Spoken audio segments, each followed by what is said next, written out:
அனைவருக்கும் வணக்கம். புத்தாண்டு நட்சத்திர பலன்கள் 2026 வர இருக்கிற இந்த 2026ஆம் வருடம் நம்மளுடைய நட்சத்திரங்களுக்கு எந்த மாதிரியான சிறப்பு பலன்களை தரப்போகுது அப்படிங்கறத இந்த பதிவுல நம்ம டீட்டெயிலா கிளியரா பார்க்கலாம். இந்த பதிவை ஒரு 7 செக்மெண்டா நான் பிரிச்சிருக்கேன். அதாவது நம்மளுடைய குடும்ப வாழ்க்கை இந்த 2026ஆம் வருடத்துல எப்படி இருக்க போகுது, நம்மளுடைய தொழில் உத்தியோக வாழ்க்கை இந்த 2026ஆம் வருடத்துல எப்படி இருக்க போகுது, அதே போல பொருளாதாரம், கடன் சார்ந்த விஷயம், காதல் உறவு, திருமண முயற்சி, திருமண வாழ்க்கை, குழந்தை பாக்கியம், பிள்ளைகள் சம்பந்தப்பட்ட விஷயம், மாணவிகள் சார்ந்த விஷயம், நம்மளுடைய தேக ஆரோக்கியம் சம்பந்தப்பட்ட விஷயம், இப்படி A to Z எல்லாத்தையும் இந்த பதிவுல நான் கிளாரிட்டியா உங்களுக்கு எக்ஸ்பிளைன் பண்ணியிருக்கேன். மேலும் இந்த 7 செக்மெண்ட்டுக்குமான டைம் லைனும் நான் டிஸ்கிரிப்ஷன்ல கொடுத்துருக்கேன். ஸோ இந்த முழு பதிவையும் பார்க்க டைம் இல்லாதவங்க ஸ்பெசிஃபிக்கா உங்களுக்கு எந்த பகுதியை பார்க்கணுமோ அதை மட்டும் நீங்க கிளிக் பண்ணி பார்த்துக்கலாம். அதுக்கான டைம் லைன் நான் டிஸ்கிரிப்ஷன்ல கொடுக்குறேன். மேலும் ஃபர்ஸ்ட் கமெண்ட்லயும் நான் பின் பண்ணி வைக்கிறேன். அதே போல இந்த பதிவோட எண்ட்ல இந்த 2026ஆம் வருடத்துல நம்ம எந்த தெய்வத்தை வணங்குறது சிறப்பு, அதே போல எந்த மாதிரியான பரிகாரங்கள் செய்யறது இந்த வருடத்துல நமக்கு மேலும் அதிக நற்பலன்களை கூட்டி நமக்கு கொடுக்கும் அப்படிங்கிற ஒரு கிளாரிட்டியும் இந்த பதிவோட கடைசியில நான் கொடுத்திருக்கேன். சோ அதுவும் கண்டிப்பா உங்களுக்கு யூஸ்ஃபுல்லா இருக்கும். ஓவரால் அந்த பதிவை முழுமையா பாருங்க. இந்த 2026 நம்மளுடைய ராசி மற்றும் நம்மளுடைய நட்சத்திரங்களுக்கு எந்த மாதிரியான வேவ் லென்த்ல போக போகுது அப்படிங்கிற ஒரு கம்ப்ளீட்டான ஒரு கைடு, கம்ப்ளீட்டான ஒரு கிளாரிட்டி உங்களுக்கு கிடைக்கும். மேலும் பதிவை ஸ்டார்ட் பண்றதுக்கு முன்னாடி நம்ம சேனலை நீங்க இன்னும் சப்ஸ்கிரைப் பண்ணாம இருக்கீங்கன்னா மறக்காம சப்ஸ்கிரைப் பண்ணிக்கோங்க. அப்படியே பக்கத்துல இருக்க பெல் சிம்பிளை கிளிக் பண்ணி வச்சுக்கோங்க. அப்பதான் நாங்க போடுற இது போல யூஸ்ஃபுல்லான வீடியோக்கள் உங்களுக்கு உடனுக்குடனே நோட்டிபிகேஷனாக கிடைக்கும். இப்போது கன்னி ராசி அஸ்தம் நட்சத்திரக்காரர்களுக்கு இந்த புத்தாண்டு 2026ஆம் வருடம் எந்த மாதிரியான சிறப்பு பலன்களை தரப்போகுது அப்படிங்கறத இப்ப நம்ம டீடெயிலா கிளியரா பார்க்கலாம். இந்த 2026ஆம் வருடத்தை பொறுத்த வரைக்கும் பிளானட்டரி போர்ஷன்ல நம்ம அனலைஸ் பண்ணி பார்க்கும்போது நம்மளுடைய ராசி மற்றும் நம்மளுடைய நட்சத்திரத்துக்கு 6ஆம் இடத்துல கேது மிக மிக வலிமையாக சாதகமாக சஞ்சாரம் செய்யறாரு. குருவுடைய பார்வையில வருடத்துடைய ஆரம்பத்துல குரு பார்வை வாங்கி ராகு 6th ஹவுஸ்ல நல்ல போர்ஷன் ஆகி டிராவல் ஆகுறாரு. அது நமக்கு இருக்கிற ஒரு பெரிய பிளஸான ஒரு விஷயம். அடுத்தது 7ஆம் இடத்துல சனி, கண்டக சனி நடந்துகிட்டு இருக்கு. 7th ஹவுஸ்ல சனி இருக்கிறது அந்த அளவுக்கு அட்வைசபிள் கிடையாது. ஆனா 7ஆம் இடத்துல இருக்கக்கூடிய சனி பகவான் இந்த வருடத்துல நமக்கு கண்டிப்பா மேஜரான ட்ரபிள கொடுக்க மாட்டாரு. ஏன்னா ஜூன் 1ஆம் தேதிக்கு மேல குருவுடைய பார்வையில அந்த சனி பகவான் வந்துருவாரு. வீடு கொடுத்தவனும் ஸ்ட்ராங் ஆயிடுறாரு. பிளஸ் குருவுடைய இயற்கை சுபருடைய பார்வையில அந்த சனி பகவான் வரதுனால இந்த வருடத்துல கண்டிப்பா கண்டக சனியுடைய தாக்கங்கள் பெரிய அளவுல கன்னி ராசியுடைய நட்சத்திரங்களுக்கு டெஃபினட்டா இருக்காது. சோ அது நமக்கு இருக்கிற ஒரு பெரிய பாசிட்டிவான விஷயம். எனவே 7th ஹவுஸ்ல இருக்கிற சனி முதல் 6 மாதம் மட்டும் சில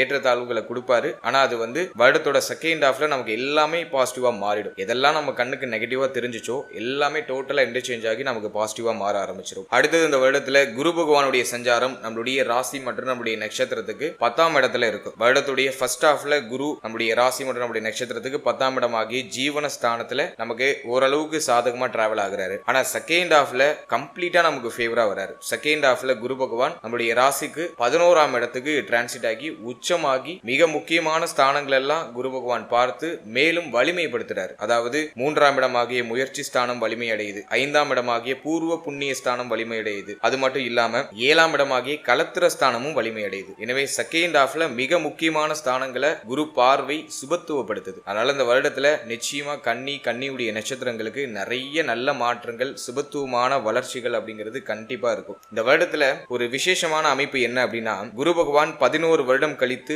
மீண்டும் கடகத்துல குரு உச்சமாகிறார். அது இந்த வருடத்துல ஒரு தனி சிறப்பான ஒரு விஷயத்தை கிரியேட் பண்ணிருக்குன்னே சொல்லலாம். ஏன்னா குரு உச்சமாகிற வருடம் அப்படிங்கிறதுனால நிறைய பேருக்கு நிறைய எதிர்பார்ப்புகளை கிரியேட் பண்ணிருக்கு. அதுலயும் நம்மளுடைய ராசி நம்மளுடைய நட்சத்திரத்துக்கு குரு முழு சுபரா வந்துருவாரு. அதாவது 4-7க்கு அதிபதியாக, கேந்திர ஸ்தானங்களுக்கு அதிபதியாக குரு பகவான் வந்துருவாரு. 4-7க்குரியவர் 11ஆம் இடத்துல உச்சமாகிறது ஒரு யோகமான அமைப்பு, ஒரு உன்னதமான அமைப்பு. அதன் அடிப்படையில குரு பலம் இந்த வருடத்துல நமக்கு முழுமையா கிடைக்குது. அதனால நிறைய நல்ல மாற்றங்கள் கன்னியுடைய நட்சத்திரங்களுக்கு டெஃபினட்டா நிகழும். அடுத்தது இந்த வருடத்துல கேது மட்டும் நமக்கு பாதகத்தை விளைவிக்கக்கூடிய இடங்கள்ல இருக்காரு. அதாவது 12ஆம் இடமாகிய அயன சயன போகஸ்தானத்துல கேதுவுடைய சஞ்சாரம். கேது 12th ஹவுஸ்ல இருக்கிறது அந்த அளவுக்கு சிறப்பு கிடையாது. அந்த கேதுவை ஏதாச்சும் சுப கிரகம் பாக்குதா அப்படின்னு பார்த்தோம், அதுவும் இல்ல. குருவுடைய பார்வையெல்லாம் கேதுவுக்கு கிடைக்காது. எனவே கேது மட்டும் இந்த வருடத்துல கொஞ்சம் நெகட்டிவா இருக்காரு. 12th ஹவுஸ்ல இருக்கிற கேது சில ஏற்றத்தாழ்வுகளை செய்வாரு. அதை நான் உங்களுக்கு அடுத்தடுத்து உங்களுக்கு நான் கம்ப்ளீட்டா அதை எக்ஸ்பிளைன் பண்றேன். எதன் வகையில நம்ம கவனமா இருக்கணும் அப்படிங்கறத நான் எக்ஸ்பிளைன் பண்றேன். பண்றேன். சோ இதுதான் இந்த வருடத்துல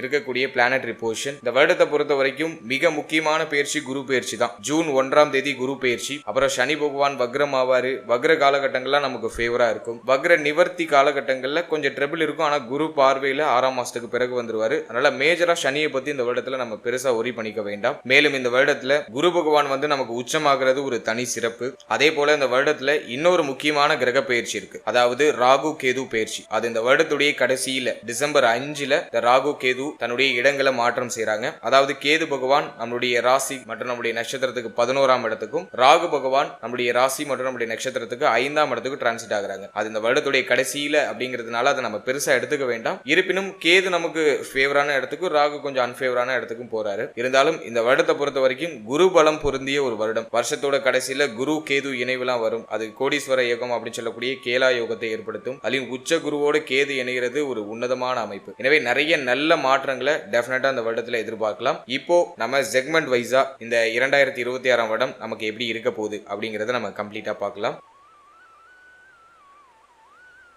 முதலாவதா குடும்ப வாழ்க்கை இந்த 2026ஆம் வருடத்துல நமக்கு எப்படி இருக்க போகுது அப்படின்னு நம்ம அனலைஸ் பண்ணும்போது, நம்முடைய ராசி மற்றும் நம்முடைய நட்சத்திரத்துக்கு 2ஆம் இடத்துல குருவுடைய பார்வை சுபத்துவப்படுத்துது. 2ஆம் இடத்தை பாவகிரகங்கள் ஏதாச்சும் 2ஆம் இடத்தை பார்க்குதானா? எதுவும் இல்ல. எனவே குடும்ப வாழ்க்கையை பொறுத்த வரைக்கும் இந்த வருடத்துல மங்களகரமான நிறைய நல்ல மாற்றங்கள் டெஃபினட்டா நிகழும். குடும்பத்துல நிறைய பிக்கஸ்ட் சேஞ்சஸ்லாம் இந்த வருடத்துல டெஃபினட்டா நிகழும். கன்னி ராசியுடைய நட்சத்திரத்தை சேர்ந்தவங்க எல்லாரும் எதிர்பார்த்த நல்ல மாற்றம் இந்த வருடத்துல நிச்சயமா நிகழும். குறிப்பா ஃபேமிலி ரீதியா இருந்த ட்ரபிள் டோட்டலா குறைய ஆரம்பிக்கும். குடும்பத்துல மகிழ்ச்சிகரமான நல்ல மாற்றங்கள் அப்படிங்கிறது நிகழ ஆரம்பிக்கும். சுப விசேஷம் சார்ந்த பேச்சுவார்த்தைகள் இதெல்லாம் குடும்பத்துல அதிகமா நடக்க ஆரம்பிக்கும். ஃபேமிலியில இருந்து வந்த பொருளாதார ரீதியான கஷ்டங்கள்லாம் குறையும். குடும்பத்துடைய தேவைகள் அனைத்தும் நிவர்த்தி ஆகும். நிறைய பேர் இந்த நேரத்துல புதுசா வீடு கட்ட ஸ்டார்ட் பண்றது, அல்லது வீடு கட்டி கிரக பிரவேசம் பண்றது, அதே போல வீட்டுக்கு தேவையான பொருட்களை வாங்கி வைக்கிறது, ரொம்ப நாளா நீங்க வீட்டுக்கு செய்யணும்னு நினைச்ச விஷயங்களை மனம் நிறைய செய்யறது, அதெல்லாம் இந்த வருடத்துல ஒரு சுபத்துவமா இருக்கு. ஃபேமிலி ரீதியா இருந்த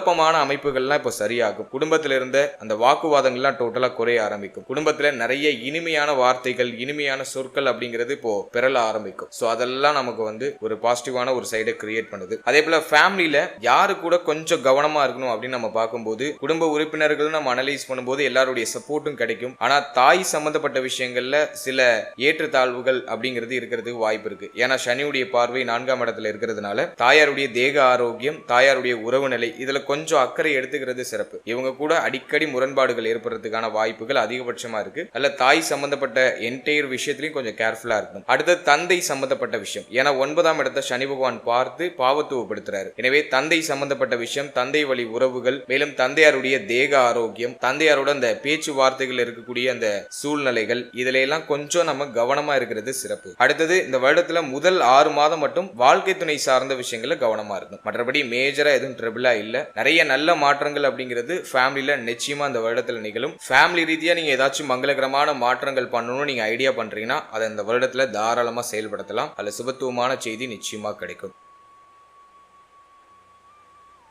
அடுத்ததாக உத்தியோகம் மற்றும் தொழில் வாழ்க்கை இந்த 2026ஆம் வருடத்துல எப்படி இருக்க போகுது அப்படின்னு நம்ம அனலைஸ் பண்ணும்போது, முதலாவதா உத்தியோகத்தை நம்ம எடுத்து அனலைஸ் பண்ணோம்னாக்கா 6ஆம் இடம் அப்படிங்கிறது ராகுவோட பிடியில இருக்கு. உத்தியோகத்துல இருக்கிறவங்களுக்கு கொஞ்சம் சுமை அமைப்புகள் இருக்கும். ஆல்ரெடி வந்து பார்க்கக்கூடிய உத்தியோகம் பிடிக்காத ஒரு மனநிலையில தான் நிறைய பேர் டிராவல் ஆயிட்டு இருப்பாங்க. ஏன்னா 6th ஹவுஸ்ல ராகு இருக்கிறது ஒரு வகையில பலம். ஆனா நிறைய எதிர்ப்புகள், பார்க்கிற உத்தியோகம் பிடிக்காத ஒரு மனநிலை, சலிப்புத்தன்மை அதிகமா இருக்கிறது, உத்தியோகத்துக்கு போறதுக்கு மனசே இல்லாம இருக்கிறது, இதெல்லாம் வந்து இந்த ராகு பகவான் கிரியேட் பண்ணுவாரு. எனவே உத்தியோகம் சார்ந்த விஷயங்கள்ல சற்று கவனம் தேவை. இருப்பினும் முதல் 6 மாதங்கள் நமக்கு பெரிய அளவுல ட்ரபிள கொடுத்துறாது. ஏன் அப்படின்னாக்கா குருவுடைய பார்வையில இந்த ராகு பகவான் வந்துருவாரு. முதல் 6 மாதம் உத்தியோகம் சார்ந்த வகையில பெரிய அளவிலான பிரச்சனைகள் எதுவும் இருக்காது. இருந்தாலும் நீங்க உத்தியோகம் பார்க்கக்கூடிய இடத்துல சக ஊழியர்களோட கொஞ்சம் அனுசரிச்சு போய்க்கணும். உங்களுடைய நண்பர்களோட கொஞ்சம் அனுசரிச்சு போய்க்கணும். யாரு கூடயும் அதிகமா வாக்குவாதம் பண்ணாம, எதையும் பெருசுபடுத்திடாம, யார் என்ன சொன்னாலும் பெருசா காதுல வாங்கிக்காம அப்படியே நீங்க மட்டும் எல்லாரையும் அனுசரிச்சு அப்படியே நியூட்ரலா நகர்த்துறது சிறப்பு. ஒரு சிலருக்கு உத்தியோகத்துல சில சுமை அமைப்புகள் இருக்கும். உத்தியோகத்தை சேஞ்ச் பண்ணலாமா அப்படின்லாம் ஐடியா பண்ணுவாங்க. அப்படி ஏதாச்சும் ஐடியாலஜி வச்சிருக்கீங்கன்னா அதை தாராளமா செய்யலாம். இந்த வருடத்துல உத்தியோகத்தை சேஞ்ச் பண்றதுக்கு ஃபேவரா இருக்கு. அதே மாதிரி உத்தியோகம் இல்லாதவங்களுக்கு நல்ல உத்தியோக வாய்ப்பும் கிடைச்சிடும். ஸ்டார்டிங்ல கொஞ்சம் ட்ரபிள் இருக்கும். ஆனா அது போக போக சரியாயிடும். 6th ஹவுஸ்ல இருக்கிற ராகு எல்லாத்தையும் சமாளிக்கிற பலத்தை கொடுப்பாரு. என்னதான் சுமையை கொடுத்தாலும், உத்தியோக ரீதியா சுமையை கொடுத்தாலும் எல்லாத்தையும் சமாளிச்சு முன்னேறுவீங்க. அந்த ஒரு யுத்தியையும் சேர்த்தே இந்த ராகு பகவான் கொடுப்பாரு. அதன் வகையில இந்த 6th ஹவுஸ்ல இருக்கிற ராகு பகவான் பிளஸ் ஆர் மைனஸ்ல வேலை செய்வாரு. ஆனா குரு குரு பார்வையில் இருக்கிறதுனால மேஜரா நல்ல பலன்களையே நமக்கு ப்ரொடியூஸ் பண்ணுவாரு. ஆரம்பத்துல ஒரு மாதிரி குழப்பமா இருக்கும், பிரச்சனையா தெரியும், ஆனா அதுவே உங்களுக்கு பாசிட்டிவா மாறிடும். யாரெல்லாம் உங்களுக்கு பிரச்சனையை ஏற்படுத்தணும்னு நினைக்கிறாங்களோ அவங்களே உங்களுக்கு ஒரு நல்லதை பண்ணி விட்டு போவாங்க. அது அப்படியே ஒரு மிராக்கிளா உங்களுக்கு ஃபேவரா மாறும். பிரச்சனையா பார்க்கக்கூடிய விஷயமே உங்களுக்கு ஃபேவரா மாறும். அது காலப்போக்கில் உங்களுக்கு அது இது நமக்கான ஒரு பாசிட்டிவ் சைன் தான் அப்படிங்கறத உங்களால காலப்போக்கில் பின்னாடி உங்களால அண்டர்ஸ்டாண்ட் பண்ணிக்க முடியும். எனவே ஸ்டார்டிங்ல உங்களுக்கு குழப்பமாகவும் பிரச்சனையாகவும் தெரிகிறது, ஒரு குறிப்பிட்ட காலத்திற்கு பிறகு அதுவே உங்களுக்கு ஃபேவரா மாறும். எனவே உத்தியோகத்தை பொறுத்த வரைக்கும் கொஞ்சம் சகிப்புத்தன்மை தேவை. மற்றபடி உத்தியோகத்துல ஏற்றம் உண்டு. சம்பள உயர்வு, பதவி உயர்வு இதெல்லாம் எதிர்பார்க்கறீங்கன்னா ஜூன் 1ஆம் தேதிக்கு மேல அதெல்லாம் பாசிபிள் உண்டு. இந்த வருடத்துல நிறைய பேருக்கு ப்ரமோஷன் கிடைக்கும், இடமாற்றம் அடைவீங்க, உத்தியோகத்துல சம்பள உயர்வு சிறப்பா கிடைக்கும், மேல் அதிகாரிகளுடைய ஆறுதல், மேல் அதிகாரிகளால ஆதாயம் இதெல்லாம் சிறப்பா கிடைக்கும். எனவே உத்தியோக ரீதியா நல்ல ஏற்றம் இந்த வருடத்துல நிச்சயமா உண்டு. ஸ்டார்டிங்ல இருக்கிற ட்ரபிளை பார்த்து பெருசா மலைச்சு போகாம அப்படியே நீங்க பொறுமையா நகர்த்திக்கிட்டே இருங்க. நிறைய நல்ல மாற்றங்கள் உங்களுக்கு ஸ்டெப் பை ஸ்டெப்பா உங்களுக்கு கிடைக்க ஆரம்பிக்கும்.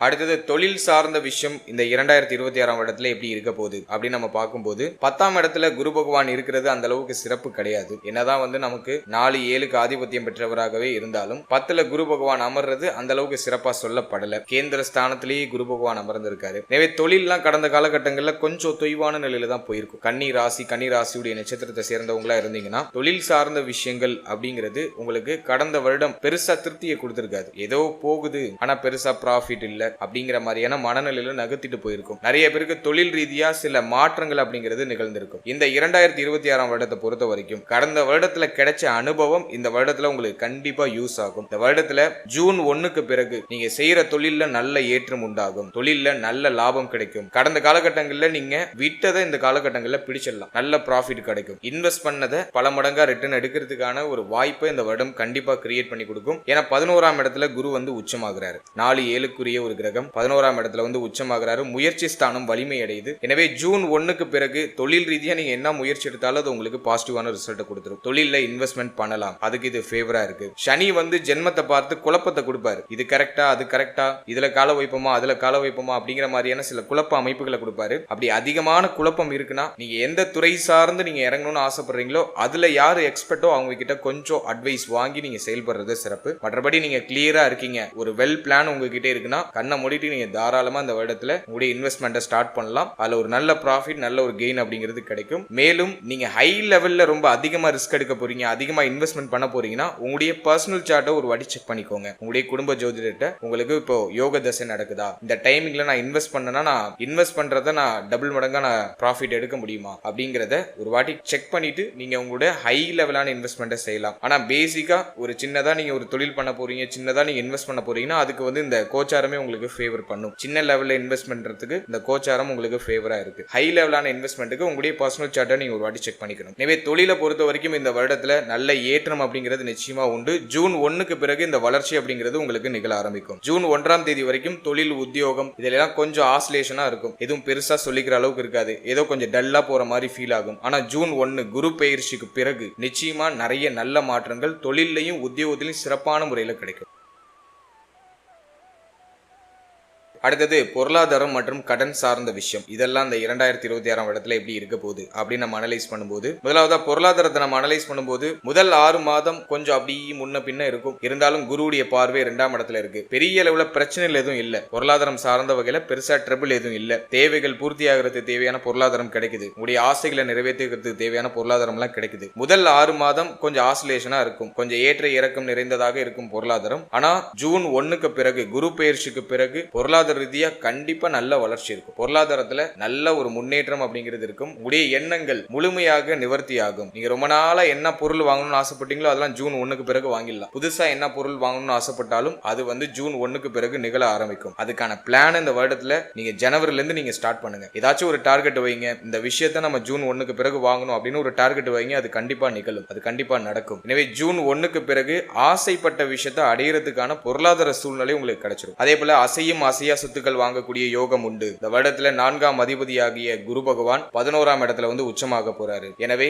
அசையும் அசையா சொத்துக்கள் வாங்குறது, புதுசா வண்டி வாகனம் வாங்குறது, அதே மாதிரி கோல்டுல இன்வெஸ்ட்மெண்ட் பண்றது, விவசாயம் செய்யக்கூடியவரா இருக்கீங்கன்னாக்கா இந்த நேரத்துல கால்நடைகள் வாங்குறது, பழைய கால்நடையை விற்று புதிய கால்நடை வாங்குறது, அதே மாதிரி பால் உற்பத்தியில ஒரு நல்ல ஏற்றம், நீங்க பால் உற்பத்தி துறையில இருக்கீங்கன்னா பால் உற்பத்தியில ஒரு நல்ல ஏற்றம் முன்னேற்றம் அப்படிங்கிறது நிகழ ஆரம்பிக்கும். எனவே பொருளாதார ரீதியா ஒரு தன்னிறைவு அடையக்கூடிய ஒரு வருடமா இருக்கும். ரொம்ப நாள் ஆசைகள்லாம் அந்த வருடத்துல நிச்சயமா நிறைவேற ஆரம்பிக்கும். இது ஏதோ உங்களை நான் மகிழ்ச்சி படுத்துறதுக்காக சொல்லல. உண்மையிலேயே குரு பகவான் 11 வருடம் கழித்து கடகத்துல வந்து உச்சமாக போறாரு. இந்த டைம் பீரியட கரெக்டா நீங்க யூஸ் பண்ணிக்கணும். இப்போ வரைக்கும் உங்களுக்கு எந்த ஐடியாலஜியும் இல்ல, எதுலயும் உங்களுக்கு ஒரு ஆசை இல்ல, ஏன்னா கண்டக சனி உங்களை ஒரு மாதிரி டைரக்ஷனை மாத்திக்கிட்டு இருக்கும், எதுலயும் உங்களுக்கு ஆசை இல்ல அப்படின்னாக்கா இந்த வருடத்துல உங்களுடைய குறிக்கோளை கொஞ்சம் எய்ம் பண்ணுங்க. அது கண்டிப்பா நிகழும். நீங்க நினைக்கிறத கண்டிப்பா உங்களால இந்த வருடத்துல அடைய முடியும். அதுக்கான எனர்ஜி இந்த வருடத்துல ஜூன் 1க்கு பிறகு உங்களுக்கு கிடைக்க போகுது. இது ஏதோ நான் வந்து உங்களுக்கு சும்மா இந்த வருஷத்துடைய ஆரம்பம், சும்மா வருஷ பலன் எல்லாரும் சொல்றாங்க அப்படின்னு சொல்லிட்டு நானும் ஒரு வருஷ பலனை சொல்றேன் அப்படின்னு சொல்லல. உண்மையிலேயே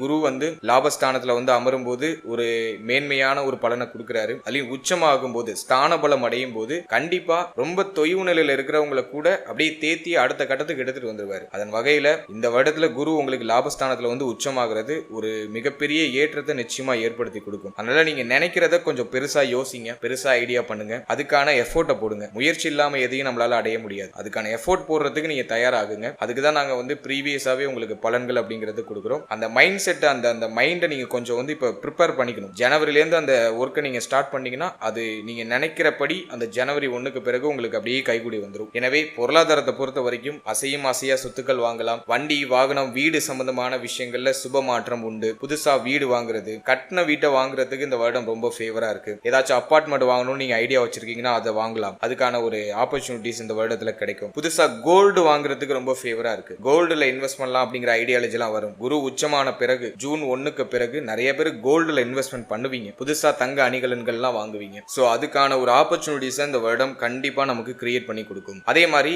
அடகுல தங்க அணிகலன்கள் இருக்கு அப்படின்னாக்கா கடந்த காலகட்டங்கள்ல ஏதோ ஒரு காரணத்துக்காக தங்க அணிகலன்களை அடகு வச்சு ஏதாச்சும் மாற்றம் பண்ணிருப்பீங்க. அப்படி தங்க அணிகலன்கள் ஏதாச்சும் அடகுல இருக்குன்னா அதை திரும்ப மீட்டு எடுக்கிறதுக்கு இந்த வருடம் ஃபேவரா இருக்கு. எனவே கையை விட்டு போன தங்க அணிகலன்கள் திரும்ப நம்ம வீட்டுக்கே வரும். புதுசா தங்க அணிகலன்கள் வாங்கலாம். சோ அதுக்கெல்லாம் இந்த வருடம் ஃபேவரா இருக்கு. அடுத்து கடன் சார்ந்த விஷயங்களை பொறுத்த வரைக்கும் குருவுடைய பார்வையில ராகு 6th ஹவுஸ்ல இருக்கிற ராகு கடனை அழிப்பார். கடன் பிரச்சனையில இருக்கீங்க, பெரிய அளவுல உங்களுக்கு கடன் இருக்கு அப்படின்னாக்கா கவலையே பட வேணாம். இந்த வருடத்துல அந்த கடன் எல்லாம் கம்ப்ளீட்டா கட்டி முடிச்சிடலாம். அதுக்கான பிளானை மட்டும் இப்ப பண்ணுங்க. அது அப்படியே வரிசையா உங்களுக்கு நடக்க ஆரம்பிக்கும். எனவே கடன் சுமை குறையக்கூடிய ஒரு வருடம், கடன் பிரச்சனையிலிருந்து வெளில வரதுக்கான வாய்ப்புகள் கிடைக்கக்கூடிய ஒரு வருடம். நீண்ட நாள் போராட்டங்கள் இப்போ சரியாகும். எனவே பொருளாதாரம் கடன் சார்ந்த விஷயங்கள்ல நிறைய பாசிட்டிவான ஒரு பாயிண்ட்லாம் உண்டு. அதே மாதிரி இந்த வருடத்துல கடன் வாங்கி சுப மாற்றம் பண்றதுக்கும் ஐடியா பண்ணுவீங்க. ஏதோ ஒரு ஸ்மால் லெவல்லையாச்சும் கடன் வாங்குவீங்க. அதுவும் சுப வளர்ச்சிக்காக, ஒரு சுப மாற்றத்துக்காக கடன் வாங்க வேண்டிய சூழ்நிலைகள் உண்டாகும். அதே போல கையில எதுவும் பணமா வச்சுக்காதீங்க. கையில ஏதாச்சும் பல்கா அமௌண்ட் வருதுன்னா அதை ஏதாச்சும் ஒரு நல்ல விஷயங்கள்ல இன்வெஸ்ட் பண்ணிடுறது நல்லது. ஏன்னா 12th ஹவுஸ்ல இருக்கிற கேது பொருளாதாரத்தை அழிக்கிறதுக்கு ரெடியா இருப்பாரு. அதனால உங்களுடைய கைக்கு வரக்கூடிய பொருளாதாரத்தை ஒரு நல்ல விஷயத்துல இன்வெஸ்ட் பண்ணிடுறது ரொம்ப நல்லது. சோ அதை நீங்க கொஞ்சம் இந்த வருடத்துல பாத்துக்கணும். அதே மாதிரி இந்த வருடத்துல கொடுத்தல் வாங்கல்ல சற்று கவனமா இருக்கணும். இந்த நேரத்துல யாருக்காச்சும் பண உதவி பண்ணீங்கன்னா அது திரும்ப வரதுக்கு ரொம்ப லேட் ஆகும். ஆல்ரெடி நீங்க யாருக்காச்சும் கடன் உதவி கொடுத்திருந்தீங்கன்னா கொடுத்த கடன் இப்ப திரும்ப உங்களுக்கு கிடைச்சிடும். ஆனா இந்த வருடத்துல புதுசா யாருக்கும் கடன் உதவி எல்லாம் பண்ணாம இருக்கிறது சிறப்பு. ஆல்ரெடி நீங்க கடன் உதவி பண்ணிருந்தீங்கன்னா அந்த கொடுத்த கடன் இப்ப திரும்ப உங்களுக்கு கிடைச்சிடும். சோ இதெல்லாம் நமக்கு ஆல்மோஸ்ட் ஃபேவரா வருது. எனவே பொருளாதாரம் கடன் சார்ந்த விஷயம் எல்லாம் பெருசா ட்ரபிளா இல்ல. அடுத்ததாக காதல் உறவு, திருமண முயற்சி, திருமண வாழ்க்கை இதெல்லாம் எப்படி இருக்கும் அப்படின்னு நம்ம பார்த்தோம்னா ஃபர்ஸ்ட் நம்ம காதல் வாழ்க்கையை நம்ம எடுத்து அனலைஸ் பண்ணும்போது இந்த வருடத்துல 5ஆம் இடம் சுபத்துவமா இருக்கு. 5 கூடியவர் 7ல அமர்ந்திருக்காரு. மேலும் குருவுடைய பார்வை அப்படிங்கிறது இந்த வருடத்துடைய செகண்ட் ஹாஃப்ல நமக்கு 5ஆம் இடத்துல பதியுது, 7ஆம் இடத்துல பதியுது. இது ஒரு உன்னதமான அமைப்பு. ஃபர்ஸ்ட் ஹாஃபை பொறுத்த வரைக்கும் சில குழப்பங்கள் இருக்கும். காதல் உறவுல சில குழப்ப அமைப்புகள் இருக்கும். காதல் உறவை திருமண உறவா கன்வெர்ட் பண்றதுக்கு முயற்சி பண்ணுவீங்க. அதுல சில ஏற்றத்தாழ்வுகள், ஒரு மாதிரி சில நடைமுறை சிக்கல்கள் இதெல்லாம் மேலோட்டமா இருக்கும். ஆனா வருஷத்தோட செகண்ட் ஹாஃப் ஜூன் 1ஆம் தேதிக்கு பிறகு, குரு பெயர்ச்சிக்கு பிறகு காதல் உறவு திருமண உறவா கன்வெர்ட் ஆகும். எல்லாரும் அதுக்கு கிரீன் சிக்னல் கொடுப்பாங்க. எனவே ஜூன் 1க்கு பிறகு இந்த காதல் உறவை திருமண உறவா கன்வெர்ட் பண்றதுக்கு முயற்சி பண்ணீங்கன்னா அது உங்களுக்கு பாசிட்டிவான ரிசல்ட் கிடைக்கும். நிறைய பேருக்கு இந்த வருடத்துல காதல் திருமணம் நடக்கிறதுக்கு வாய்ப்புகள் உண்டு. ஏன்னா 5 கூடிய சனி பகவான் 7ஆம் இடத்துல அமர்ந்திருப்பது காதல் திருமணத்திற்கான ஒரு அறிகுறியை காமிக்குது. அதுலயும் இந்த வருடத்துல ஜூன் 1ஆம் தேதிக்கு பிறகு குருவுடைய பார்வை 5, 7 இந்த இடங்களை கனெக்ட் பண்ணுது. அது மட்டும் இல்லாம 3, 5, 7 இந்த ஸ்தானங்களும் இயங்குது. அதனால நிறைய பேருக்கு இந்த வருடத்துல காதல் உறவு திருமண உறவா கன்வெர்ட் ஆகும். காதல் வாழ்க்கையில ஒரு சுபிக்ஷம், ஒரு மங்கள மாற்றம், அடுத்த கட்டத்துக்கு அடியெடுத்து வைப்பதற்கான ஒரு வாய்ப்பு, அதெல்லாம் அந்த வருடத்துல சிறப்பான முறையில கிடைக்கும். முதல் 5லிருந்து 6 மாதம் கொஞ்சம் டல்லா இருக்கும். ஆனா குரு பயிற்சிக்கு பிறகு நிச்சயமா எல்லாம் உங்களுக்கு பாசிட்டிவா மாற ஆரம்பிக்கும். நிறைய பேருக்கு வந்து பார்த்தோன்னா குரு பயிற்சிக்கு முன்னாடியே ஒரு 2 மாசத்துக்கு முன்னாடியே அதுக்கான சிம்டம்ஸ் எல்லாம் வெளிப்பட்டுரும். ஒரு பாசிட்டிவ் சைன்லாம் நிறைய நமக்கு வெளிப்பட ஆரம்பிச்சிடும். எனவே காதல் உறவு இந்த வருடத்துல ஒரு பாசிட்டிவான ஒரு ஏற்றத்தை நோக்கி பயணிக்குது. காதல் உறவுல இருந்த சிக்கல்கள் பிரச்சனைகள் எல்லாம் நிவர்த்தி ஆகும். ஸோ அதெல்லாம் நம்ம ஒரு பாசிட்டிவா எடுத்துக்கலாம். அடுத்தது திருமண முயற்சி இந்த வருடத்துல ஒரு பாசிட்டிவான ரிசல்ட்டை கொடுக்குமா அப்படின்னு நம்ம அனலைஸ் பண்ணும்போது இந்த வருடத்தை பொறுத்த வரைக்கும் 7ஆம் இடத்துல சனி இருந்தாலும் குருவுடைய பார்வையில சனி பகவான் வந்துருவாரு. எனவே திருமண முயற்சி அப்படிங்கிற ஒரு பாட்டுல இருக்கீங்கன்னா நிச்சயமா இந்த வருடத்துல உங்களுடைய முயற்சிகளை தொடரலாம். ஜூன் 1ஆம் தேதிக்கு பிறகு சுப செய்திகள் கண்டிப்பா கிடைச்சிரும். ஒரு 70% இந்த வருடத்துல சில தடை தாமதத்திற்கு பிறகு திருமண முயற்சிகள் வெற்றியை கொடுக்கும். திருமணம் சார்ந்த வகையில சுப செய்திகள் கிடைச்சிடும். நிறைய பேருக்கு திருமணமும் நடக்கும். ஏன்னா 3, 5, 7 இந்த ஸ்தானங்கள் இந்த வருடத்துல இயங்குது. எனவே திருமண முயற்சி வெற்றியை கொடுக்கக்கூடிய ஒரு வருடமா இருக்கும். கண்டக சனி நடக்குது, 7ஆம் இடத்துல சனி இருக்கு அப்படின்னு நினைச்சு யாரும் கவலைப்பட வேண்டாம். சில குழப்ப அமைப்புகள் இருக்கும். திருமணம் நடக்கிறதுக்கு முன்னாடி ஆளாளுக்கு ஒண்ணு சொல்லுவாங்க. உங்களை மத்தவங்க ஒரு மாதிரி கன்ஃபியூஸ் பண்ணிக்கிட்டே இருப்பாங்க. அது மட்டும்தான் உங்களுக்கு கொஞ்சம் டிஸ்டர்பா இருக்கும். மற்றபடி அந்த முயற்சிகள்ல சுப செய்தி கிடைச்சிடும். திருமண முயற்சிகள் உங்களுக்கு ஒரு பாசிட்டிவான ரிசல்ட்டை கொடுக்கும். எனவே ரொம்ப நாளா நீங்க திருமணத்துக்கு ட்ரை பண்ணிட்டு இருக்கீங்கன்னா இந்த வருடத்துல ட்ரை பண்ணீங்கன்னா கண்டிப்பா ஜூன் 1ஆம் தேதிக்கு பிறகு நிச்சயமா ஒரு சுப மாற்றம், திருமண வாழ்க்கையில அடியெடுத்து வைக்கிறதுக்கான ஒரு சில மங்கள மாற்றம் அப்படிங்கிறது நிச்சயமா நிகழ ஆரம்பிக்கும். அடுத்தது திருமண வாழ்க்கை இந்த வருடத்துல எப்படி இருக்கும் அப்படின்னு நம்ம அனலைஸ் பண்ணி பார்க்கும்போது 7ஆம் இடத்துல சனி, கண்டக சனி போயிட்டு இருக்கு. முதல் 6 மாதம் திருமண வாழ்க்கையில சற்று கவனமாக இருக்க வேண்டும். ஜூன் 1ஆம் தேதி வரைக்கும் கொஞ்சம் அப்படியே பல்ல கடிச்சிட்டு நகர்த்துங்க. ஏன்னா வந்து கண்டக சனி ஸ்டார்ட் ஆனதுல இருந்து நிறைய பேருக்கு திருமண வாழ்க்கையில அந்த அளவுக்கு ஒரு திருப்தி இல்ல. ஆல்ரெடியே வந்து கண்டக ஸ்தானத்துல ராகு இருந்து திருமண வாழ்க்கையை ஒரு மாதிரி ஒரு புரட்டிட்டாரு. ராகு கேது பயிற்சிக்கு பிறகு சனி போய் அந்த 7ஆம் இடத்துல அமர்ந்துட்டாரு. இருந்தாலும் நிறைய பேருக்கு நிறைய ரிலீஃப்மெண்ட் கிடைச்சிச்சு. ஏன்னா சனி பகவான் வந்து நமக்கு முழுக்க நெகட்டிவான பிளானட் இல்ல. அதாவது 5, 6க்கு ஆதிபத்தியம் பெற்ற ஒரு கிரகமா வருவாரு. கண்டக ராகு புரிதலே இல்லாம நிறைய குழப்பங்களையும் பிரச்சனையும் திருமண வாழ்க்கையில கொடுத்தாரு. கண்டக ராகு விலகியதற்கு பிறகு சனி போய் அமர்ந்து அந்த பிரச்சனைகளுக்கான ஒரு புரிதலை கொடுத்தாரு. எதனால இந்த பிரச்சனை நடந்துச்சு, நம்ம மேல ஏதாச்சும் தப்பு இருக்கா அப்படிங்கிற அந்த ரியலைஸ் பண்ணக்கூடிய அந்த ஒரு மைண்ட் செட்டை சனி 7ல அமர்ந்து கொடுத்திருப்பாரு. இப்போ வரைக்கும் சனி 7ல அமர்ந்து பெருசா திருப்தி அடைகிற அளவுக்கு திருமண வாழ்க்கையை எடுத்துட்டு போல, இருந்தாலும் பரவாயில்ல அப்படிங்கிற மாதிரி நிறைய பேருக்கு மனநிலை மாறி இருக்கும். அப்படியே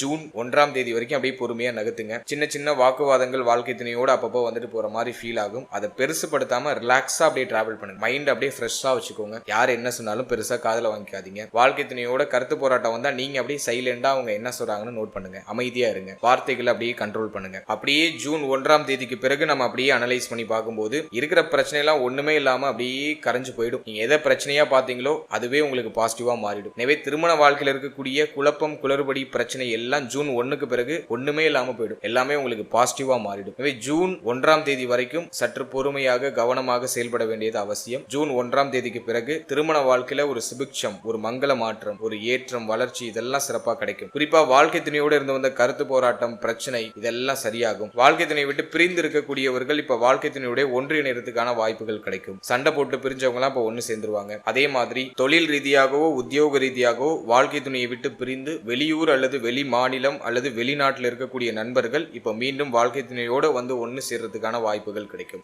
இதெல்லாம் நம்ம ஒரு சுபத்துவமா எடுத்துக்கலாம். எனவே திருமண வாழ்க்கை, திருமண முயற்சி, காதல் உறவு இதெல்லாம் இந்த வருடத்துல சிறப்பான ஒரு மாற்றத்தையும் சிறப்பான ஒரு வளர்ச்சியும் நம்முடைய ராசி, நம்முடைய நட்சத்திரங்களுக்கு கொடுக்க போகுது. அடுத்தது குழந்தை பாக்கியம் மற்றும் பிள்ளைகள் சம்பந்தப்பட்ட விஷயம். இதெல்லாம் அந்த வருடத்துல எப்படி இருக்கும் அப்படின்னு நம்ம பார்த்தோம்னாக்கா 5ஆம் இடம் பெருசா பாதிக்கப்படல. 5 கூடியவர் 7ஆம் இடத்துல தான் அமர்ந்திருக்காரு. மேலும் இந்த வருடத்துல குருவுடைய பார்வை அப்படிங்கிறது 5ஆம் இடத்துலயும் 7ஆம் இடத்துலயும் இருக்கு. அதுலயும் குரு வந்து ஸ்தான பலம் அடைகிறாரு. இதுவே நமக்கு வந்து ஒரு பெரிய பாசிட்டிவ் சைன் நான் சொல்லுவேன். எனவே இந்த வருடத்தை பொறுத்த வரைக்கும் குழந்தை பாக்கியத்துக்கு முயற்சி பண்றீங்கன்னா கண்டிப்பா சுப செய்தி கிடைச்சிடும். குடும்பத்துல ஒரு மங்களகரமான சுப விரய செலவுகள் இருக்கும். குழந்தை பிறத்தல் காரணமாக மகிழ்ச்சி இருக்கும். குழந்தை பாக்கியத்துல ஒரு நல்ல செய்தி செய்தி கிடைக்கும். ரொம்ப நாளா நான் குழந்தை பாகத்துக்கு முயற்சி பண்றேன், ஒரு சுப செய்தி கிடைக்கல அப்படின்னு வருத்தப்பட்டவங்களுக்குலாம் இந்த வருடம் ஒரு வரப்பிரசாதம் மாதிரி ஒரு சுப செய்தியை உங்களுடைய காதுக்கு கொண்டு வந்து சேர்க்கும். ஏன்னா 5ஆம் இடம் வலிமை அடையுது. இந்த சுப செய்தி உங்களுக்கு ஜூன் 1ஆம் தேதிக்கு பிறகு குரு பயிற்சிக்கு பிறகு கிடைக்கிறதுக்கு அதிகபட்சமா வாய்ப்பு இருக்கு. இருந்தாலும் இந்த வருடத்துடைய ஆரம்பமும் பெரிய அளவுல குழந்தை பாக்கியத்துக்கு தடை தாமதமா இல்ல. அதனால இந்த வருடத்துடைய ஆரம்பத்திலேயே நீங்க ட்ரை பண்ணலாம். சுப செய்திகள் மிக விரைவாக கிடைக்கும். குழந்தை பாக்கியத்துல நல்ல செய்தி நிச்சயமா கிடைக்கும்.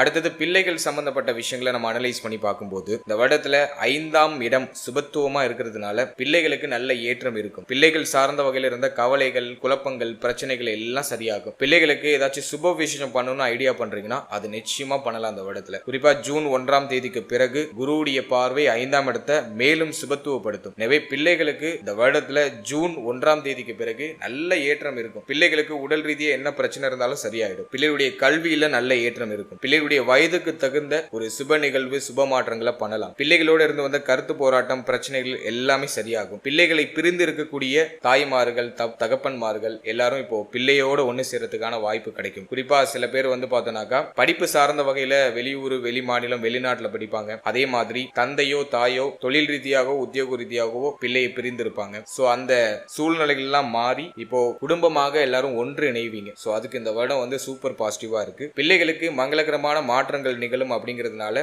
சொந்த பந்தங்கள் எல்லாம் ஒன்று சேர்றதுக்கான வாய்ப்புகள் கிடைக்கும். ஸோ அதெல்லாம் நம்ம இந்த வருடத்துல ஒரு பாசிட்டிவா எடுத்துக்கலாம். எனவே குழந்தை பாக்கியத்துல சுப செய்தி உண்டு. பிள்ளைகளுக்கு நல்ல ஏற்றம் உண்டு. பிள்ளைகள் சார்ந்த வகையில இருந்த வருத்தங்களுக்கு ஒரு முற்றுப்புள்ளி வந்துடும். ஸோ அதை இந்த வருடத்துல நம்ம ஒரு பாசிட்டிவா எடுத்துக்கலாம். அடுத்தது ஸ்டூடெண்ட்ஸ், மாணவ மாணவிகளுக்கு இந்த 2026ஆம் வருடம் எப்படி இருக்க போகுது அப்படின்னு நம்ம அனலைஸ் பண்ணி பார்க்கும்போது இந்த வருடத்தை பொறுத்த வரைக்கும் குரு பார்வையும் சனி பார்வையும் 4ஆம் இடத்துல பதியுது. எனவே மாணவ மாணவிகள் ஒரு மாதிரி கலவையான மைண்ட உடையவங்களா இருப்பாங்க. இந்த டைமிங்ல பார்த்தோன்னா தெளிவா இருக்கிற மாதிரியும் இருப்போம், அதே சமயத்துல குழப்பமும் கூடவே இருக்கும். நம்ம தெளிவாவே இருந்தாலும் நம்மளை சுத்தி இருக்கிறவங்க ஒரு மாதிரி குழப்பி விடுவாங்க. ஸோ இப்படி ஒரு மாதிரி குழப்பமும் தெளிவும் மாறி மாறி வரக்கூடிய ஒரு வருடமா இருக்கும். எனவே இந்த வருடத்துல முதல் 6 மாதம் எல்லாத்தையும் சமாளிச்சு நகர்த்திடுவீங்க. ஏன்னா குருவுடைய பார்வையில இந்த 4ஆம் இடம் வருது. ஏதாச்சும் குழப்பங்கள் இருந்தாலும் ஒரு சரியான வழிகாட்டுதல் உங்களுக்கு கிடைச்சிடும். அதுதான் குரு பார்வை. உங்களுடைய ஆசானோ அல்லது உங்களுடைய பெற்றோரோ உங்களுடைய கையை பிடித்து உங்களுக்கு ஒரு சரியான டைரக்ஷனை காட்டுவாங்க. அதே போல உங்களுக்கு அதிகமா குழப்பம் இருக்கிற மாதிரி தெரிஞ்சதுன்னா அதை யாருக்கிட்டயாச்சும் போய் டிஸ்கஸ் பண்ணீங்கனாலே அதுக்கு உங்களுக்கு ஒரு நல்ல சொல்யூஷன் கிடைச்சிடும், ஒரு தெளிவு கிடைச்சிடும். ஸோ அதுவும் இந்த வருடத்துல உங்களுக்கு இருக்கிற ஒரு பாசிட்டிவான விஷயம். எனவே குழப்பத்தோட தெளிவு கிடைக்கக்கூடிய ஒரு வருடமா இருக்கும். ஸ்டார்டிங்ல குழப்பம் இருக்கும். அப்படி குழப்பம் இருந்துச்சுன்னா அதை யாருக்கிட்டயாச்சும் போய் டிஸ்கஸ் பண்ணீங்கன்னா அதுக்கான சொல்யூஷன் உங்களுக்கு கிடைச்சிடும். அப்படிப்பட்ட ஒரு வருடம் தான் இது. ஆனா ஜூன் 1க்கு பிறகு கல்வி சம்பந்தப்பட்ட விஷயங்கள்ல கூடுதல் விழிப்புணர்வு தேவை, கூடுதல் அக்கறை தேவை. ஏன்னா சனியுடைய பார்வை மட்டும் 4ஆம் இடத்துல இருக்கும். குருவுடைய பார்வை 4ஆம் இடத்தை விட்டு விலகிடும். அந்த டைமிங்ல கல்வி சார்ந்த வகையில கொஞ்சம் பிரஷரான அமைப்பு இருக்கும். இருந்தாலும் சமாளிக்கக்கூடிய ஒரு கேப்பபிலிட்டியை 6ல இருக்கிற ராகு கொடுத்துருவாரு. குருவுடைய பார்வைகள் உங்களுக்கு கொடுத்துரும். ஏன்னா குரு 3ஆம் இடம், 5ஆம் இடம் பிளஸ் உங்களுக்கு 7ஆம் இடம் இதெல்லாம் கனெக்ட் பண்றாரு. எனவே கல்வி சார்ந்த விஷயங்களை பொறுத்த வரைக்கும் எல்லாத்தையும் சமாளிச்சு முன்னேறக்கூடிய ஆற்றலை கூடவே நமக்கு இந்த கிரகங்கள் கொடுத்துரும். நான் சொல்ல வர பாயிண்ட் எதுனா, குழப்பம் இருக்கும். அந்த குழப்பத்தை நீங்க மத்தவங்க கூட டிஸ்கஸ் பண்ணும்போது உங்களுக்கு அதுல ஒரு பாசிட்டிவான ரிசல்ட் கிடைச்சிடும். உங்களுடைய மனசுல இருக்கிற கேள்விக்கான பதில் உங்களுக்கு கிடைச்சிடும். அடுத்தது உயர்கல்வி படிக்கக்கூடிய மாணவ மாணவிகளுக்கு இந்த வருடம் ஒரு ஏற்றத்தை தரக்கூடிய ஒரு வருடமா இருக்கும். ஏன் அப்படின்னா 11ஆம் இடத்துல குரு உச்சமாகிறாரு. எனவே வெளியூர், வெளி மாநிலம், வெளிநாடு போய் படிக்கணும்னு ஆசைப்படுறீங்கன்னா தாராளமா போலாம். ஏன்னா சரராசியில குரு இருக்காரு. 3ஆம் இடம், 5ஆம் இடம், 7ஆம் இடம் இதெல்லாம் சுபத்துவம் ஆகுது. 7ஆம் இடம் நீண்ட தூர பயணத்தை கொடுக்கக்கூடியது. 3ஆம் இடம் குறுகிய தூர பயணத்தை கொடுக்கக்கூடியது. எனவே வெளியூர், வெளி மாநிலம், வெளிநாடு போய் படிக்கணும்னு ஆசைப்படுறீங்கன்னா தாராளமா நீங்க போய் படிக்கலாம். இந்த வருடத்துல உயர்கல்வி படிக்கிற மாணவ மாணவிகளுக்கு ஜூன் 1க்கு பிறகு ஒரு முக்கியமான ஏற்றமும் முக்கியமான வளர்ச்சியும் காத்துக்கிட்டு இருக்கு. நிறைய ஆப்பர்ச்சுனிட்டிஸ் கிடைக்கும். ஸ்டூடெண்ட்ஸுக்கு பார்த்தீங்கன்னா புதுசா வாய்ப்புகள் வரும். அதை நீங்க சரியா பயன்படுத்திட்டீங்கன்னாக்கா உங்களுக்கான இடத்தை உங்களால இந்த வருடத்துல பிடிக்க முடியும். ஓவராலா ஸ்டடீஸ் நம்ம அனலைஸ் பண்ணி பார்க்கும்போது கொஞ்சம் சலிப்புத்தன்மை இருக்கும். ஒரு ஃபோக்கஸ் பண்ண முடியாத, எல்லாத்தையும் ஒருமுகப்படுத்த முடியாத ஒரு சிந்தனை குழப்பம் இருக்கும். படிக்கணும்னு உட்கார்ந்தீங்கன்னாக்கா ஏதாச்சும் ஒரு கவனச்சிதறல் உங்களை அப்படியே ஒரு மாதிரி இழுத்துக்கிட்டே இருக்கும். ஸோ அதெல்லாம் கொஞ்சம் அவாய்ட் பண்ணிட்டு தெளிவோட நீங்க படிக்க ஸ்டார்ட் பண்ணீங்கன்னா உங்களுக்கு ஒரு நல்ல ரிசல்ட் உண்டு இந்த நேரத்தில். அதே மாதிரி கவனச்சிதறல் அதிகமா இருக்கிற மாதிரி ஃபீல் பண்ணீங்கன்னா நல்லா மெடிடேஷன் பண்ணுங்க. மைண்டை நல்லா ரிலாக்ஸ் பண்ணி படிக்க ஆரம்பிங்க. அதுல உங்களுக்கு ஒரு நல்ல ரிசல்ட் கிடைக்கும். ஃபைனலா உடல் ஆரோக்கியம் சார்ந்த விஷயம் இந்த 2026 வருடத்துல எப்படி இருக்க போகுது அப்படின்னு நம்ம அனலைஸ் பண்ணி பார்த்தோம்னா, தேக ஆரோக்கியத்தை பொறுத்த வரைக்கும் பிரச்சனைகள் வரும், ஆனா அதுக்கான நிவர்த்தியும் கூடவே கிடைச்சிடும். அது என்ன பிரச்சனை வரும், நிவர்த்தி கிடைக்கும் அப்படின்னு கேட்டீங்கன்னா, 6ல இருக்கிற கேது நோயை அழிப்பாரு, 12ல இருக்கிற கேது நோயை கொடுப்பாரு. 12ஆம் இடம் அப்படிங்கிறது மருத்துவமனையை குறிக்கக்கூடிய இடம். அதுல கேது போய் அமர்ந்தா மருத்துவமனைக்கு அடிக்கடி போக வேண்டிய சூழ்நிலைகள் உண்டாகும். ஆனா பயப்பட வேண்டாம், மருத்துவமனைக்கு போனா தானே நமக்கான ஒரு சொல்யூஷன் கிடைக்கும், நம்முடைய தேக ஆரோக்கியத்தில் இருக்கிற பிரச்சனைகளுக்கான ஒரு நிவர்த்தி கிடைக்கும். இந்த நேரத்துல இந்த 2026 வருடத்துல தேக ஆரோக்கியத்தில் இருக்கிற பிரச்சனைகளுக்கான சொல்யூஷன்ஸ் கம்ப்ளீட்டா கிடைச்சிரும். அதனால மருத்துவமனைக்கு போறதுக்கான வாய்ப்பு உருவாகுது, தேக ஆரோக்கியம் உங்களுக்கு ஒரு சிம்டம்ஸ் காமிக்குது அப்படின்னாக்கா அதை நீங்க சரியா யூஸ் பண்ணி உடனே மருத்துவமனைக்கு போயிட்டு அதுக்கான செக்அப் எல்லாம் பண்ணி பார்த்துட்டு அதுக்கான ரெமெடிஸை நீங்க எடுத்துக்கிறது சிறப்பு. ஏன்னா 12ல இருக்கிற கேது சொல்யூஷனை கொடுப்பாரு, 6ல இருக்கிற ராகு நோயை அழிப்பாரு. அதன் அடிப்படையில இந்த வருடத்துல தேக ஆரோக்கியத்தில் இருக்கக்கூடிய பிரச்சனைகள்லாம் சரியாக ஆரம்பிக்கும். ஒரு சிலருக்கு மருத்துவ செலவு அதிகமா இருக்கிற மாதிரி ஒரு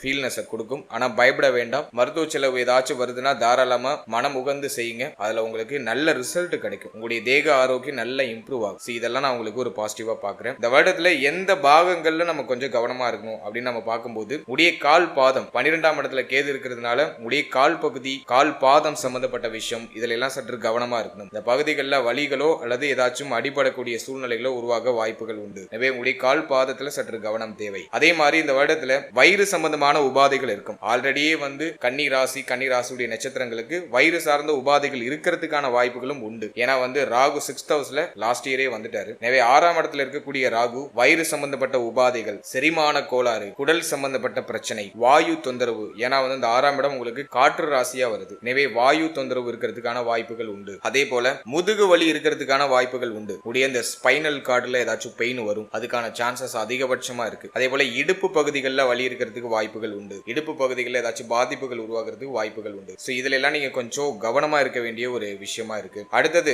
சனி 7ஆம் இடத்துல இருக்கிறதுனால பெண்களுக்கு கருப்பை சம்பந்தப்பட்ட விஷயங்கள் ஏதாச்சும் பாதிப்புகள் உருவாகலாம். அதே போல உடைய சிறுநீரகம் சம்பந்தப்பட்ட விஷயங்கள்ல கவனமா இருக்கணும். அது ஆணாக இருந்தாலும் சரி பெண்ணாக இருந்தாலும் சரி சிறுநீரகம் சம்பந்தப்பட்ட விஷயங்கள்ல கவனமா இருக்கணும். ஜீரண உறுப்புகள்லையும் கவனம் செலுத்திக்கணும். நல்லா எளிமையா செரிமானம் ஆகக்கூடிய உணவுகள் எடுத்துக்கணும். அதிகமா வாழைப்பழம் சாப்பிடுங்க, அது ஒரு நல்ல ரெமெடி. இந்த டைமிங்ல இந்த செரிமான கோளாற நிவர்த்தி செய்யறதுக்கான ஒரு அமைப்பு. நிறைய வாழைப்பழம் சாப்பிடுங்க. அதே மாதிரி ஜீரணத்தை அதிகப்படுத்தக்கூடிய அந்த ஜீரகம் அப்படிங்கக்கூடிய விஷயத்தை அதிகமா ஆட் பண்ணிக்கோங்க உணவுல.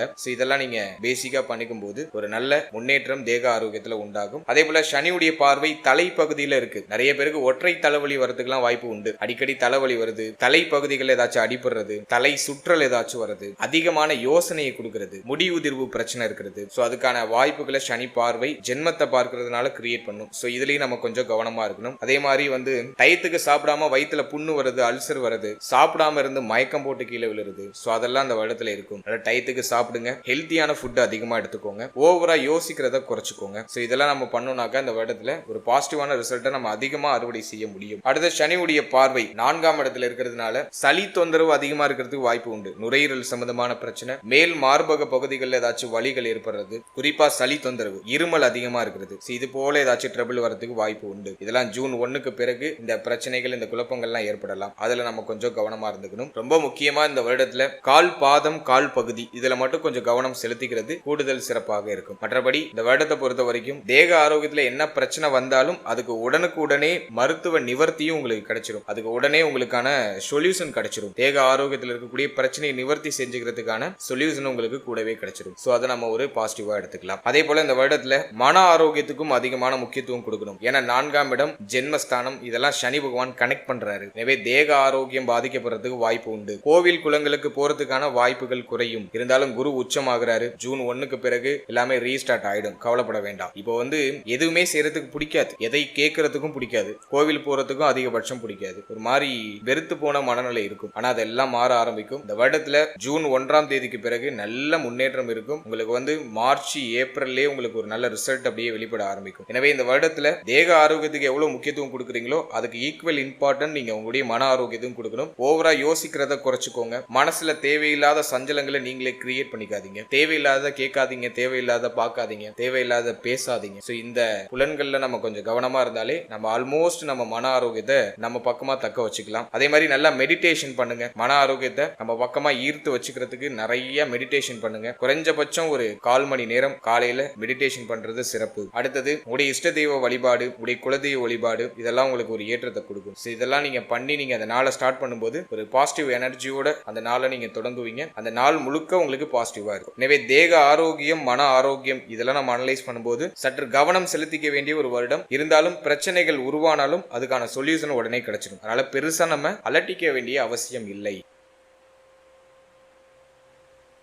அடுத்தது, இந்த வருடத்துல நம்ம எந்த தெய்வத்தை வணங்குறது சிறப்பு, எந்த கிரகம் வீக்கா இருக்கு, எந்த தெய்வத்தை நம்ம வணங்கினாக்கா ஒரு பாசிட்டிவான ரிசல்ட் கிடைக்கும், மேலும் எந்த பரிகாரம் பண்ணலாம், என்ன மாதிரியான பரிகாரம் பண்ணாக்கா பாதிப்புகள்லாம் குறைய ஆரம்பிக்கும், நமக்கு இன்னும் ஒரு பாசிட்டிவான ரிசல்ட் அதிகமா எப்படி கிடைக்கும் அப்படிங்கறத நம்ம அனலைஸ் பண்ணி பார்க்கும்போது இந்த வருடத்துல கேது தான் உங்களுக்கு ரொம்ப வீக்கா இருக்காரு. கேதுவுக்கு நான் அனைத்து ராசிகளுக்கும் சொல்றது விநாயகர் வழிபாடு தான். அதாவது மனித உருவம் இல்லாத தெய்வங்களை வணங்கணும். அதன் அடிப்படையில விநாயகர் தான் நமக்கு தெரிஞ்ச முதல் தெய்வம். எனவே விநாயக பகவானை நம்ம வழிபடுறது சிறப்பு. உங்க வீட்டுக்கு பக்கத்துல இருக்கக்கூடிய விநாயகருடைய ஸ்தலத்துக்கு போயிட்டு உடைய பிரார்த்தனையை முன்வைத்து விநாயகரை மனமுருகி வழிபட்டு வாங்க. அதுல ஒரு நல்ல ஏற்றம், ஒரு மனோ தைரியம், மன திருப்தி இதெல்லாம் சிறப்பா கிடைக்கும். அடுத்தது, இந்த வருடத்துல குரு பயிற்சி மிக முக்கியமான ஒரு பயிற்சியா பார்க்கப்படுது. குரு பயிற்சியின் போது குரு பகவானுடைய ஸ்தலமான ஆலங்குடி குருஸ்தலம் போயிட்டு குரு பகவான ஒரு தடவை நம்ம தரிசித்து வர்றது சிறப்பு. அதாவது தட்சிணாமூர்த்திய மனமுருகி வழிபட்டு வருவது உங்களுக்கு ஒரு ஏற்றத்தை கொடுக்கும். அடுத்தது, காலையில தினமும் சூரிய நமஸ்காரம் பண்றது சிறப்பு. அது உங்களுடைய தேக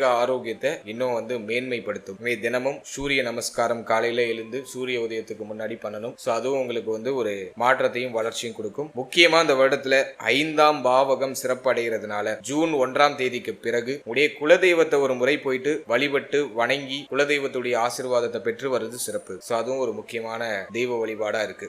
இதெல்லாம் நம்ம தெய்வ வழிபாடு அப்படிங்கிற கேட்டகரியில வைக்கிறோம். அடுத்தது, பிராக்டிகலா ஏதாச்சும் நம்ம பரிகாரம் பண்ணலாமா அப்படின்னு நம்ம அனலைஸ் பண்ணும்போது நான் எல்லா ராசிக்கு சொல்ற மாதிரி உணவு தானம் பண்ணுங்க. உங்களுக்கு கண்டக சனி நடந்துட்டு இருக்கிறதுனால உணவு தானம் ஒரு சிறந்த ஒரு அமைப்பா இருக்கும். உங்க கையாலேயே சமைச்சு ஒரு 10 பேருக்கு சனிக்கிழமையில 10 இருந்து ஒரு 19 பேருக்கு உணவு தானம் பண்றது சிறப்பு. அதாவது ரோட்டு ஓரத்துல பசியோட வாடி இருக்கக்கூடிய வயதில் மூத்தவர்கள் அல்லது பசியோடு வாடி இருக்கக்கூடியவர்கள் அவங்களுக்கு ஒரு 19 பேருக்கு நீங்களே தேடி போய் உங்க கையால சமைச்சு உணவு கொடுக்கிறது ஒரு சிறப்பு. அடுத்தது, விநாயகருடைய ஸ்தலத்துல அன்னதானம் போடுறதுக்கான வாய்ப்பு கிடைச்சா அதை பண்ணுங்க. அதுவும் உங்களுக்கு ஒரு சிறப்பான ஒரு ஏற்றத்தை கொடுக்கும். இதை மட்டும் நம்ம பண்ணாலே போதும். முக்கியமா உணவு தானம் பிராக்டிகலா ஏதாச்சும் பண்ணணும்னு ஆசைப்படுறீங்கன்னா உணவு தானம் பண்ணுங்க. அது உங்களுக்கு இன்னும் கூடுதல் புண்ணியத்தையும் கூடுதல் சிறப்பையும் உங்களுக்கு பெற்றுக் கொடுக்கும். பசியோட வாடி இருக்கிற அந்த வயிற்றுக்கு நம்ம உணவிடும் போது நம்மளுடைய பாவங்கள் எல்லாம் கழிய ஆரம்பிக்கும். நம்ம நினைத்த விஷயங்களும் நமக்கு நிறைவேற ஆரம்பிக்கும். அது பிரபஞ்சத்துடைய ஒரு சூட்சமும். மற்றவருடைய துன்பத்திற்கு நம்ம மருந்து போடும்போது நம்மளுடைய துன்பத்திற்கு இந்த பிரபஞ்சமே மருந்தை கொடுக்கும் அப்படிங்கிறது ஒரு பிரபஞ்ச விதி. அதன் அடிப்படையில தானத்திலேயே சிறந்த தானமாக உணவு தானம் பார்க்கப்படுது. எனவே உணவு தானம் கொடுக்கிறது சிறப்பு. இதை நான் எல்லா ராசிக்கும் நான் வலியுறுத்தி சொல்லிட்டு வரேன். அதன் அடிப்படையில நம்மளுடைய ராசி நம்மளுடைய நட்சத்திரத்துக்கும் நான் சொல்லியிருக்கேன். இந்த பரிகாரங்களை மட்டும் பண்ணா போதும். அதே போல இந்த வருடத்துல திருமணம் ஆகக்கூடியவர்கள், அதாவது இந்த வருடத்துல உங்களுக்கு திருமணம் முடிஞ்சதுக்கு பிறகு நீங்களும் உங்களுடைய வாழ்க்கை துணையும் சேர்ந்து குழந்தைகள் காப்பகம் என்று சொல்லக்கூடிய அநாதை இல்லத்துக்கு போயிட்டு அவங்களுக்கு தேவையான ஒருவேளை உணவு, அவங்களுக்கு தேவையான உபகரணங்கள் நீங்க 2 பேரும் சேர்ந்து அந்த உதவியை நீங்க செய்யறது சிறப்பு. இந்த பரிகாரங்களை மட்டும் பண்ணுங்க. இது உங்களுக்கு கண்டிப்பா ஒரு நல்ல மாற்றத்தையும் நல்ல ஒரு முன்னேற்றத்தையும் இந்த வருடத்தை கூடுதல் பாசிட்டிவான ஒரு இப்போ நீங்க இது வரைக்கும் பார்த்த பலன்கள் எல்லாமே ஒரு பொதுவான கோச்சார பலன்கள் தான். இந்த பலன்கள் உங்களுடைய ஜனனகால ஜாதகத்தில் இருக்கக்கூடிய தசா புக்தி அந்தரம் இதை பொறுத்து கண்டிப்பா மாறுபடும். உங்களுக்கு யோக தசை நடக்குதா அவயோக தசை நடக்குதான்னு ஃபர்ஸ்ட் அனலைஸ் பண்ணுங்க. உங்களுடைய குடும்ப ஜோதிடத்தை கொடுத்து உடைய பர்சனல் ஹாரோஸ்கோப்பை உங்களுக்கு யோக தசையா அவயோக தசையான்னு ஃபர்ஸ்ட் கிளாரிஃபை பண்ணிக்கோங்க. யோக தசைனாக்கா கோச்சாரமும் பாசிட்டிவா இருக்கு, யோக தசையும் நடக்குதுன்னா சூப்பர் பாசிட்டிவா இருக்கும். அவயோக தசை இருக்கு, கோச்சாரம் உங்களுக்கு பாசிட்டிவா இருக்கு, ஆனா அவயோக தசை நடக்குதுன்னா கோச்சார ரீதியா சொல்லப்பட்டிருக்க பாசிட்டிவான பாயிண்ட்ஸ் உங்களுக்கு அந்த அளவுக்கு ஒர்க் ஆகாது. அதுவே யோக தசை நடக்குது, உங்களுக்கு கோச்சாரம் சரியில்லை, கோச்சாரம் உங்களுக்கு மைனஸா இருக்கு அப்படின்னாக்கா இந்த கோச்சாரம் உங்களை பெருசா பாதிச்சிடாதுன்னு அர்த்தம்.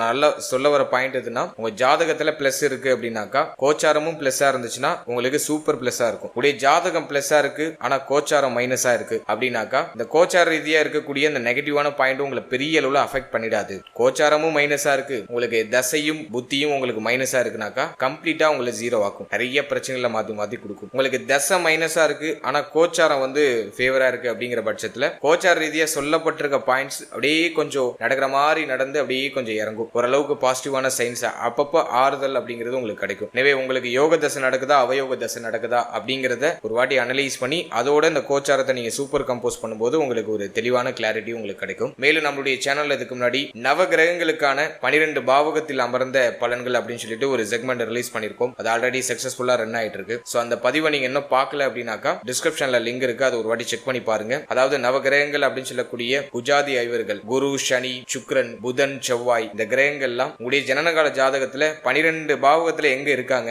அதுக்கு என்ன பலன், அதே போல ராகு, கேது எந்த ஸ்தானத்துல அமர்ந்தா என்ன பலன், மேலும் சூரியன், சந்திரன் 12 பாவத்துல அமர்ந்தா என்ன பலன் அப்படிங்கறத ஒரு கிளாரிட்டியா ஒரு பொது பலனா நான் கொடுத்திருக்கேன். சோ அந்த பதிவுக்கான லிங்க் டிஸ்கிரிப்ஷன்ல இருக்கு. சோ டைம் இருக்கும்போது அதை ஒரு வாட்டி செக் பண்ணி பாருங்க, அது உங்களுக்கு ஒரு தெளிவு கொடுக்கும். மேலும் 12 ராசி, 12 லக்னம், 27 நட்சத்திரத்துக்கான பொது பலன் அப்படிங்கிறது கிளியரா எக்ஸ்பிளைன் பண்ணி ரிலீஸ் பண்ணிருக்கோம். சோ அந்த பதிவுக்கான லிங்கும் டிஸ்கிரிப்ஷன்ல இருக்கு. சோ அந்த பதிவை நீங்க பார்க்கும்போது உங்களை பற்றிய, உங்களுடைய வாழ்க்கை பற்றிய ஒரு சின்ன புரிதல் உங்களுக்கு கிடைக்கும். சோ டைம் இருக்கும்போது அதையும் செக் பண்ணி பாருங்க. And finally very limited time. So be cool, stay happy, stay healthy and enjoy. வாழ்த்துக்கள். நன்றி.